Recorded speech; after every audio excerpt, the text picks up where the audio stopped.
Friends, how are you? Hope you all are fine. I am Mohit Gowda Ji from ICSE 7th. Today I am going to explain a chapter named Matter. So what do you mean by matter? Matter is something which occupies space and has mass and can be perceived by the sense organs. Matter can neither be created nor be destroyed. Matter exists in three states: solid, liquid, gases. Example for solid is cube. Example for liquid is water. Example for gas is air surrounding us. Now I am going to explain the general properties of the solid, liquid, gases. I mean matter. The first characteristic is mass. Solids have mass. I'll prove you by a simple experiment. Now here is the physical balance. At the one end I have tied the cube and in another end I have tied the stone. Let's prove that the solid has mass. Here we could see that the cube has more weight than the stone. Hence the solids have mass. We will prove the liquid has the mass. Here is a two container. In this container it has more water than this. It has more mass in it than this.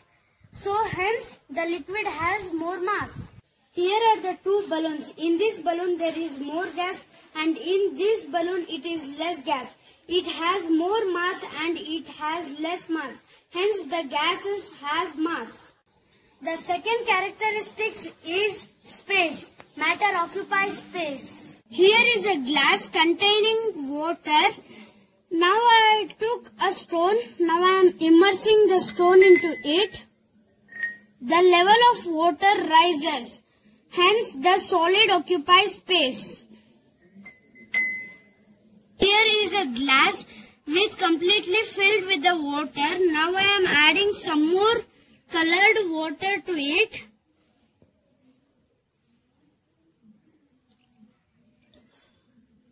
Colored water displaces the plain water. Hence the liquid occupies space. I took a bowl containing water and I took a tumbler. Now I am inserting it completely and I am tilting it slightly. The bubbles rises. Hence the gases occupy space. The third characteristic is volume. The solid have volume. By seeing this cube you could understand that it has a definite volume.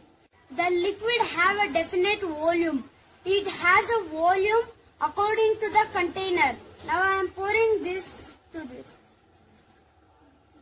It has a definite volume in this. So hence the liquid has the volume. Air contained in this balloon has no definite volume. Air surrounding us has no definite volume. Hence the gas has no definite volume. Fourth characteristic is shape. Solid has a definite shape. Its shape cannot be changed. Liquid do not have a definite shape. Air filled in this balloon has no definite shape. It can change its shape. Hence the gases has no definite shape. Fifth characteristic is compressibility. The solid cannot be compressible because it is tightly packed. I had filled the water in the balloon. The water can be compressed slightly. Liquid is slightly compressible. The air filled in this balloon is compressible, so the gases are highly compressible. Sixth characteristic is density. The solid has high density and the liquid has the less density and the gases has the least density.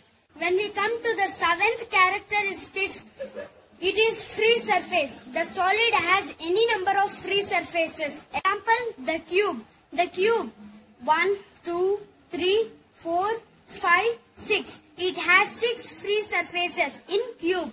It is a solid. So when we come to the liquid, it has only 1 free surfaces on the upper layer.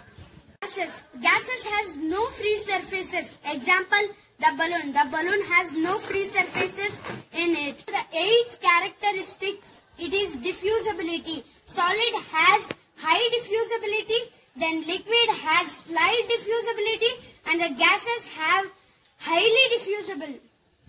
movements of atoms.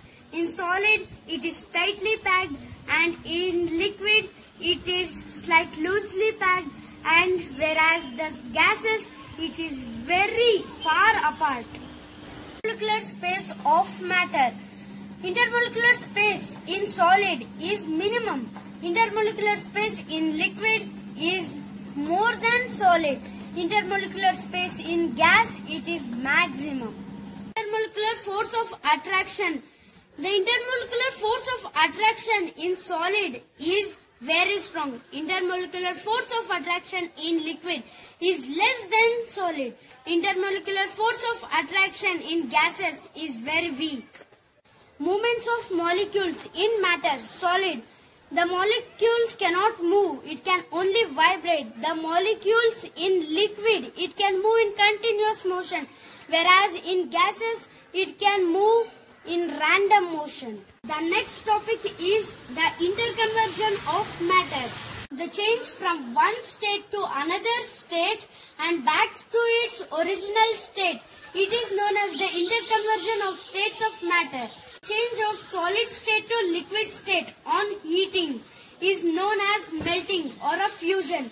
The melting point of a ice is 0 degrees Celsius. The change of liquid to vapor on heating is known as vaporization or boiling. The boiling point of the water is 100 degrees Celsius.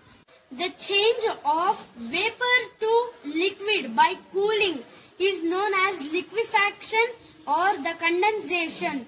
The change of liquid state to solid state by cooling is known as solidification or freezing. I have explained you about the interconversion of matter. Now I am going to show the practicals about it. See friends, I have took the ice cube tray.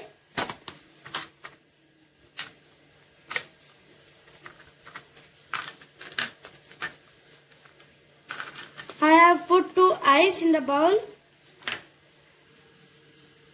At the room's temperature, the ice keep on melting. You could see the water.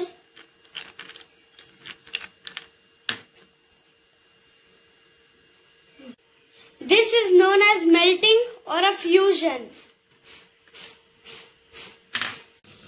See, I have put some water into it. It's heating. Now I will close a lid on it. You could take a plate even. I am closing it.